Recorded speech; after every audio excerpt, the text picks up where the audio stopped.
Tube Tamil cinema news. Vijay Mohanlal படப்பிடிப்பில் வெடி விபத்து. ஜில்லா படத்தின் அறிமுக பாடல் காட்சியின் போது எதிர்பாராத விதமாக வான வேடிக்கைக்காக வைத்திருந்த வெடிகள் வெடித்து சிதறியது. அதிர்ஷ்டவசமாக விஜயும் மோகன்லாலும் காயமின்றி தப்பினர். சிவனும் சக்தியும் மாசுடா, எதிர்த்து நின்னவன் தூசுடா. SPB சங்கர் மகாதேவன் இணைந்து பாடிய இந்த பாடல் காட்சி படத்தின் அறிமுக பாடலாக வருகிறது. விஜய், மோகன்லால், பூர்ணிமா பாக்யராஜ், மகத் மற்றும் நூற்றுக்கணக்கான துணை நடிகர்கள், நடன கலைஞர்கள் பங்கு பெற்ற இந்த பாடல் காட்சியை உடுமலைப்பேட்டைக்கு அருகே உள்ள திருமூர்த்தி அணைக்கட்டில் படமாக்கினார் இயக்குனர் நேசன். கோயில் திருவிழா போன்று பிரம்மாண்ட தேர், வாத்திய கலைஞர்கள், ஒயிலாட்டம், மயிலாட்டம் என பிரம்மாண்ட ஏற்பாடுகள் செய்யப்பட்டிருந்தன. ராஜசுந்தரம் நடன காட்சியை அமைத்தார். பாடலின் நடுவே வான வேடிக்கைக்காக நடப்பது போல் காட்சி படமாக்கப்பட்டது.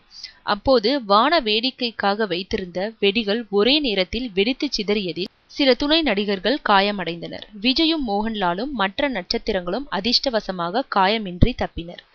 தீக்காயமடைந்தவர்கள் உடனடியாக மருத்துவமனையில் அனுமதிக்கப்பட்டனர். சின்ன இடைவெளிக்கு பிறகு மீண்டும் படப்பிடிப்பை தொடங்கினார் நேசன்.